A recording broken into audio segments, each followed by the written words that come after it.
How much violence does it take for a voice to be heard? Today I will be presented to you with Rigoberta Menchu tomb. This is her.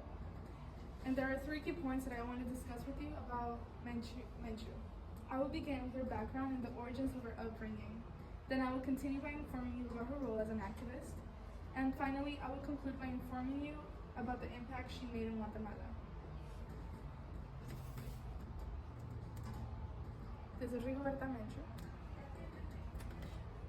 Let me begin by introducing Rigoberta Menchu too. She was born on January 9, 1959 in Chimel, Guatemala to a Mayan descendant family. Menchu and her family worked in a coastal plantation in Guatemala since she was very young.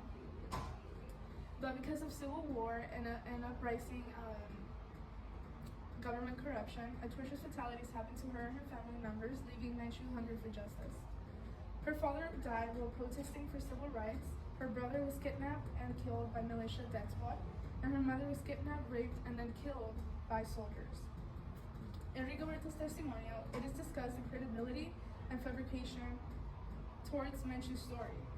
They quote, "The Guatemalan Scholar Network insists that Menchu was awarded the Nobel Prize not because she watched her brother being burned alive or because she was eyewitness to horrific violence, but because of her role as a public spokesperson for the indigenous movement." With this, I will move on to discuss her role as an activist. Menchu successfully became an activist member of the United Nations Working Group of Indigenous Population and the International Indian Treaty Council.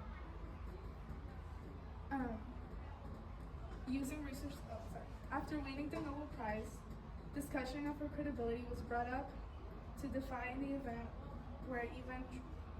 if the events that Menchu discussed in her story, in her testimonial, and she replied to this. In her biography,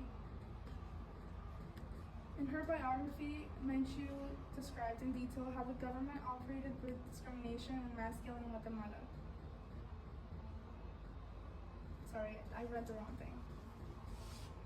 Okay. While in the UN, she met with Venezuelan anthropologist Elizabeth Burgos de Bray. Menchu taped her story and testimony and shared sensitive stories and of many others. According to an interview with Menchu, where factors of authenticity were discussed, she points out to secret sectors who played against her will in order to defame her story and uplift and watch the horrific atrocities. She quotes, "But we have no doubt that there are sectors who do not want people to tell their story. In some way, there is a complicity here. If during the 1980s someone said that I was telling lies, and those charges had been investigated, they would discover the extreme violence going on in my country." So this is after she was in the UN, right? And so she begins there in the UN. She begins advocating for the people there. And this is her as she's protesting and gaining power really as an activist and having supporters behind her. This is her protesting. Through her efforts in protest and activism, Menchu received a Nobel Prize Award.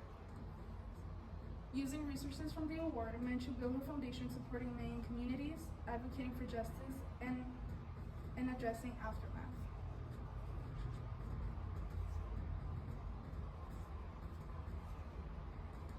Finally, I will inform you the impact she made in Guatemala. Menchu helped put into office Ramiro de Leon, an advocate seeking change in the country. So he was just like her. He wanted change, and they were part of a change formation in the government. Menchu has globally spread awareness on the corruption that have hidden damages and injustice in Guatemala from its own government. After winning the Nobel Prize, discussion of her credibility again was brought up to defy if the events were even true. In the biography of Rigoberta Menchu, it is described in detail how the government operated with discrimination and mass killing in Guatemala. In Chimel, the Quiche faced constant encroachment on their land by wealthy Latinos and government-supported businesses by the 1970s.